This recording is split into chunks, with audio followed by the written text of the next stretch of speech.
We'll begin by refreshing memories as to what went before. In discussing the theme of the Joker, I have been talking about a point of view, the Joker's point of view, from which not only our social institutions, but also all the formations of the natural world are seen as games. Be careful of the word game. It doesn't mean as trivialities, because when we say it's just a game, this often means it is just trivial. There can be important games, as when we play the piano or musical instruments. We are not necessarily doing something frivolous, but we are playing. And there is something in the nature of all play that is not serious, but at the same time may be sincere. And I tried to give you the picture of the multiplicity of natural forms on the one hand, and of human social institutions, and all the things that we do and consider important and busy ourselves with as human beings. I tried to give you the point of view from which these can be seen as games, as things being done, as it were, simply for themselves, and not for some ulterior motive. And therefore, these games are in a way best played when they are played as games. Although it's really all right for people to take them seriously, except that they are a little bit deprived. They're missing something. And so when the Joker sees a person taking his life seriously and regarding himself as extremely important, there is something a little bit funny about it, and he is inclined to get the giggles. And it's all he knows, that the very intensity of seriousness with which the individuals concerned are taking these games will be a kind of foil for the subsequent bursting into laughter when he sees that it wasn't serious after all. You see that? You might say there are these classes of people. There are the very far out people and the very far in people. Now, ordinarily we say someone's very far out when they are oddballs, when they are exceedingly unconventional. But I want you to turn the picture round and look as a conventional person, look at a square as a person who's very far out. That is to say, he is so involved in the seriousness of the game he is playing that he is lost. He doesn't know where he started from, and he thinks he's there. But he's completely lost, because he is actually under the cover of his assurance, of his status, of his position in society. He's really a very anxious person. I said a lot yesterday about the way in which our society shows anxiety because it cannot permit the existence of people who don't belong. And it cannot really permit the criticism of laughter. It cannot permit the presence of the old-fashioned court jester, because these people are so far out. They're so involved, and one from a certain standpoint, you see, from the Joker's standpoint, he doesn't condemn such people. He rather congratulates them on their heroism for getting so lost and involved. But to keep the far-out people from going quite insane, there have to be far-in people. And the far-in people are those who keep contact with the original goings-on behind the scenes. They are like the prompter in the theater, where there are the actors out on the stage relying on their memories, etc., and they're supposed to get completely involved in the play. But there's a concealed prompter with the script in front of him. And he is the connection of the actor on the stage with the green room behind the stage. And you see in this dramatic analogy of the universe, the green room is the central point, the still point of the turning world. The green room is how God is when he's back home, not involved in all these games, and takes off the mask. See, on the Hindu theory that everybody is a mask of God. Like a wonderful line in one of Chesterton's poems. And now a great thing in the street seems any human nod, where move in strange democracy the million masks of God. The million masks of the Joker, because the Joker is the player, the trick player, who plays ultimately the great trick on himself. So really, there can be no resentment about this. Nobody to blame, nobody to turn around to in the end and say, you bastard, you did this to me. Because it's always you who are ultimately responsible. So, this prompter, you see, keeps the actor on the stage in touch with the green room. And so there are certain people in the world who might be a kind of a priesthood sometimes, although priesthoods are apt to become corrupt and square. But a kind of people in the know.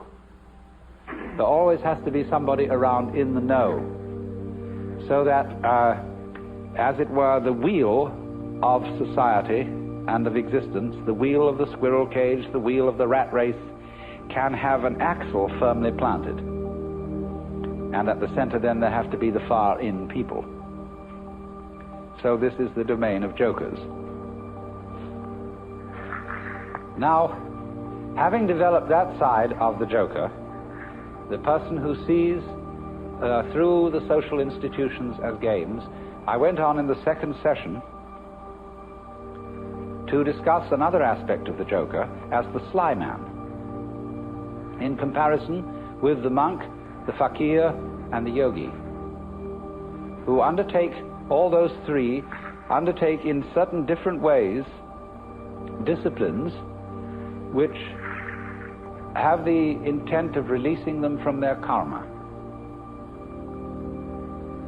The individual, in other words, challenges his involvement, his attachments, his limitations, his finitude, and endeavors to overcome it. But in each of these three cases, the individual involved stirs up an immense opposition, because he serves notice upon the devil, or shall we say upon his karmic creditors, that he is about to leave town. And so all the creditors come rushing to the door. All his past sins catch up with him. And the devil lays his temptations in the way all the more thoroughly.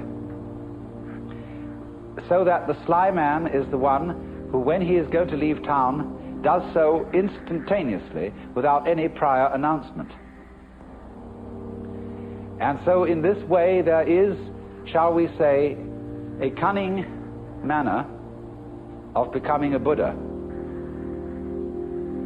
And that is to become one instantly, without any preparation or warning whatsoever.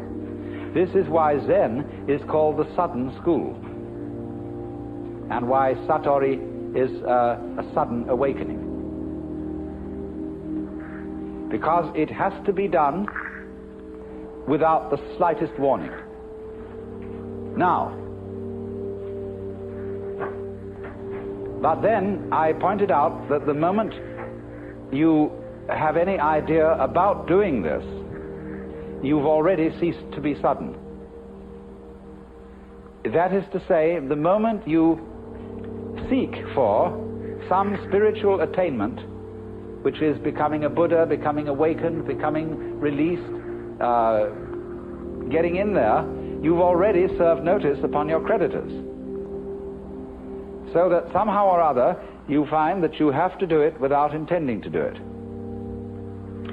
And that is a double bind. which you impose upon yourself when you say, I must find a way of doing this spontaneously. That's the old basic double bind. You must be spontaneous. You are commanded, or you command yourself to do something which is acceptable only if it happens spontaneously. Then you think about that and say, well, what a fix that is. Here am I saying, I must be surprised, and I'm going to lay plans to surprise myself. So by going through this, you discover naturally that can't be done. You can't surprise yourself on purpose. Yet that's what you have to do. So what about it? You come to a state of total paralysis. You're stuck.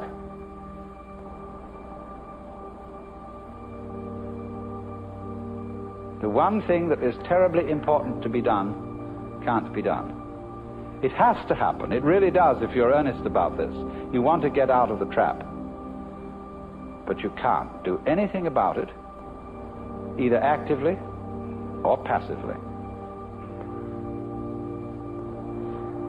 But then as you begin to see what you are doing all the time, you notice a very odd fact, which is that you can't help being spontaneous. If I say to you, good morning, and you say good morning, what is that? Did you plan this answer? Did you make preparations to grow your hair? Do you make decisions about having blue eyes? You see, about breathing? Is this all planned? About beating your heart? And what about your thinking? Even if it's very blocked thinking, even if you feel from a certain point of view that you're all mixed up, what is going on anyway? You see, you can't stop it. It's like trying to, we were discussing the Gurdjieff thing yesterday, the self-remembering exercise, the attempt to live completely in the present. Well, that's not only a Gurdjieff idea, that's a very ancient yoga and Buddhist discipline, to be completely here and now. But of course, as you pursue this, you discover you can't do it, because you couldn't even know when to go shopping unless you made plans and started thinking about the future. You couldn't move. But then you discover, you see, that in the long run there's nothing to think about except the here and now. There really isn't anything else. Because even when you make plans for the future and you remember the past, you're doing it all in the present. Your memory is a present activity. There's no way of not being self-remembering and having presence of mind. So when you discover that, there's nothing left to you but to have a good laugh.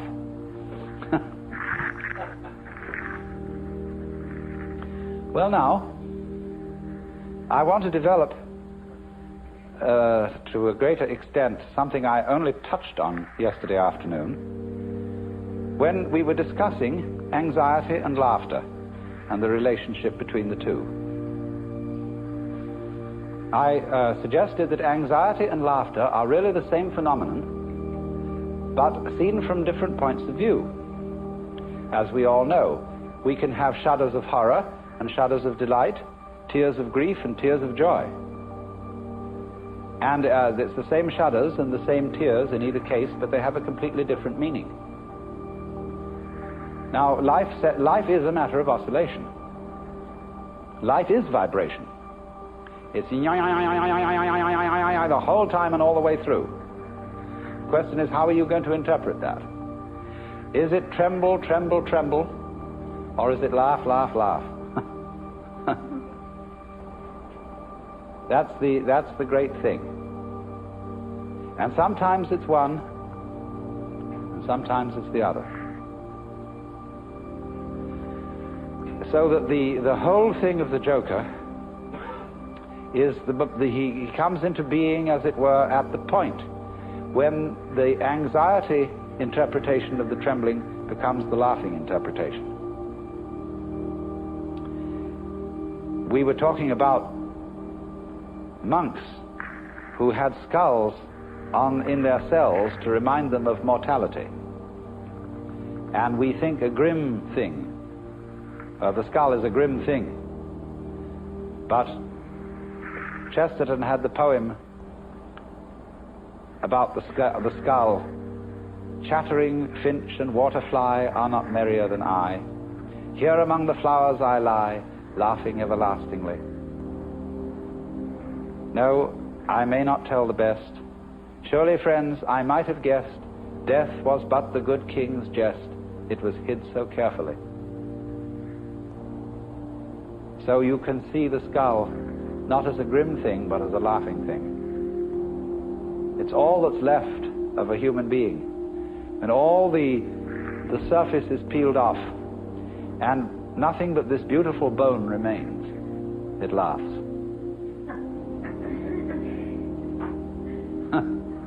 Now why? What is it about death being a jest?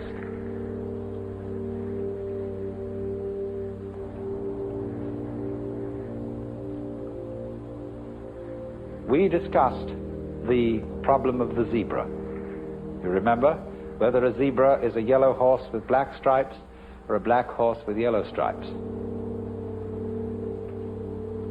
And of course, you can see it either way.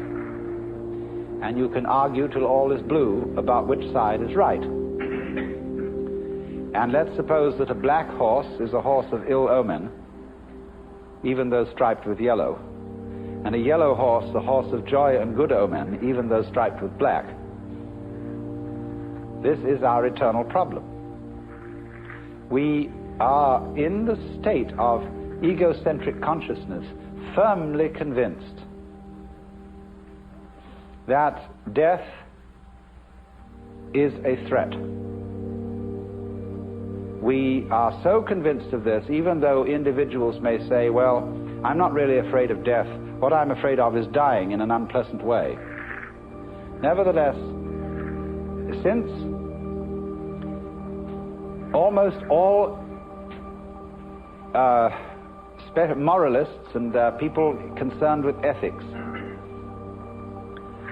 seem to agree, whatever their differences of opinion, that survival is a good thing.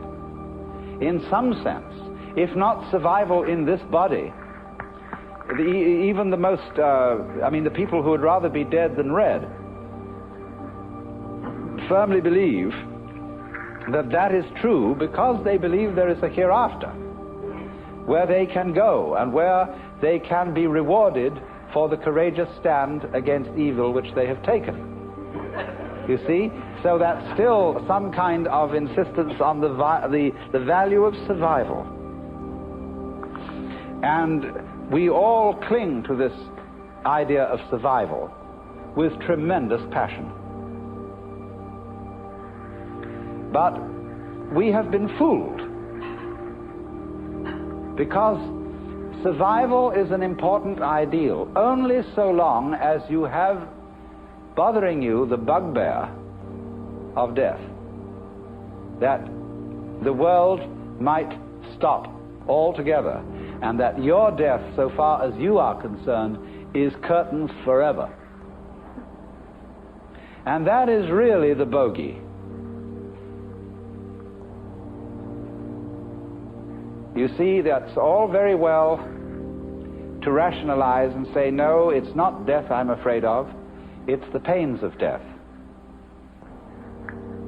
But if you think about it deeply, there are several stages in thinking about it deeply. The first stage is the real horrors of endless night, of the futility, of the whole conception that one's own life, or indeed the whole life of the cosmos, might be nothing but a flash, and beyond that, nothing. Nothing, nothing, in all directions. When, for example, we think of the physicist's idea that the universe is running down, that all energy is seeking a stable state. Supposing, for example, to give an illustration of what they mean, I have a jar of black pepper and a jar of salt, and I pour them together into another jar, and I can see the white salt and the black pepper fairly well delineated. Then I start shaking the jar, and slowly, slowly, slowly the black and the white disappear into a gray. That can never be sorted out again into black and white. In this sort of way, as things go on, the universe, they say, it tends to attain a stable state, to run down, run down, run down, until that's the end. And nobody knows how it could possibly start all over again. But I always say, and I feel it in a sort of funny, intuitive way, that what happened once can happen again. If this world started at some time, supposing there was a colossal explosion which set all these galaxies flying out, then what existed before that explosion must surely have been something like the stable state to which we shall run down in the end. And if it went bang once, there's absolutely no reason why it shouldn't go bang again. I suppose there are temperaments in logic. I have a temperament whereby I just cannot, it seems to me absolutely basic that what happened once can happen again. But there are other people who so cherish the unique that they can conceive the idea of something like existence happening only once. But you see, something that happens only once doesn't happen at all. What happens if a given sound consists of only one vibration? What is the up crest of a wave apart from the down crest? Can you conceive that? That's the same koan as what is the sound of one hand.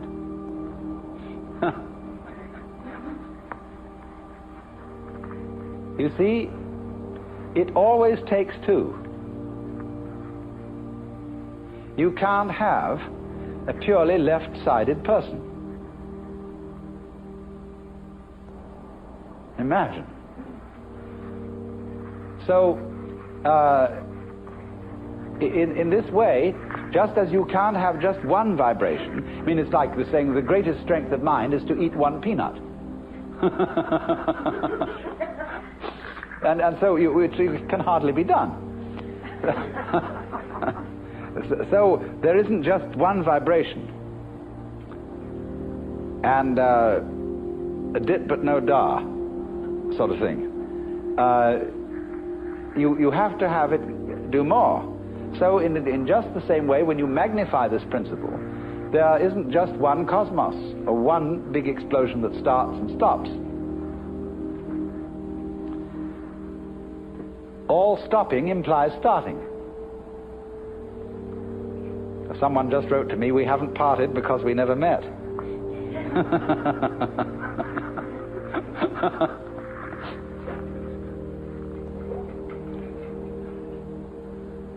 So, the whole point of saying this is the realization that existence is eternal. The going out of existence implies the coming in. And St. Thomas had some points here when he said, there could never have been a time when there was not being, because if there had been a time when there was nothing in nothing to produce something. But he didn't quite have the point, because what he didn't see was that nothing is productive in the sense that you can't have nothing without something. They go together. And all this thing is an argument, again, about whether the zebra is yellow striped black or black striped yellow. And what we see is that the black and the yellow, the darkness and the light,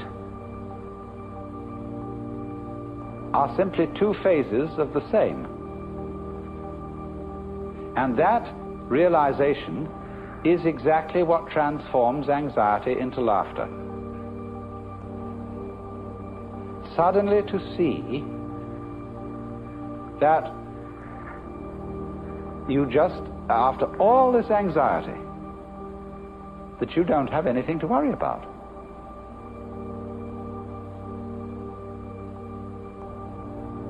Now, that doesn't mean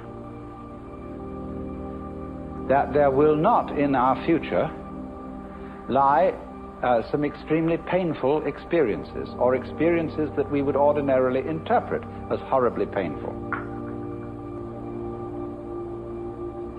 We may all die of ghastly diseases, or of radiation burns, or of unimaginable things.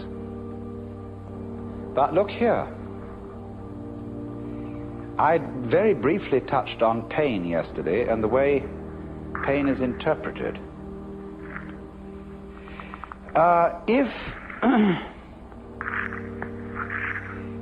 If you interpret pain as something that is destroying you and is going in the direction of total death, then it's very serious indeed. And it's perfectly terrifying.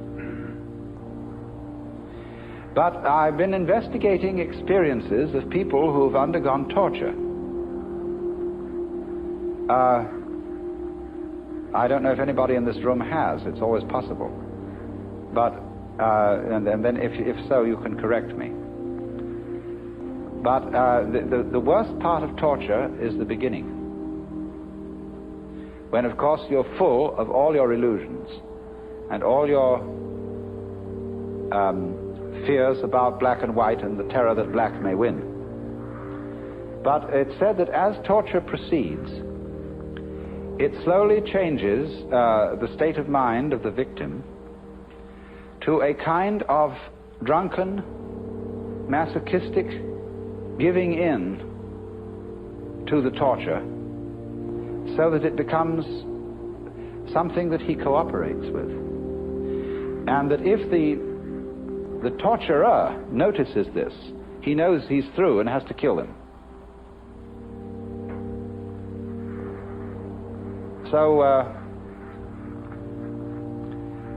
in other words, there is a point at which pain becomes an experience without having a negative interpretation put upon it.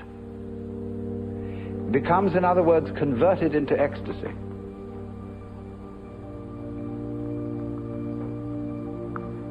It simply becomes, you see, a way of going through extraordinarily far out sensations which have no meaning.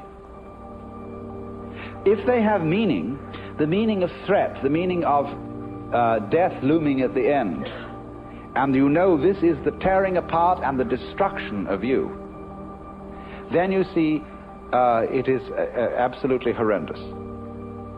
But if it has no meaning at all, just transpose yourself into another dimension to illustrate it, because what the dimension I'm talking about is a very tough one. But let's go back to a simpler one. Let's take sounds. Now, if you lie down and listen to all the goings-on in this area, and you will hear planes moving and cars and foghorns and all kinds of crazy sounds, you see, people this way and that, so on. And you can listen to that and find it very interesting, very beautiful.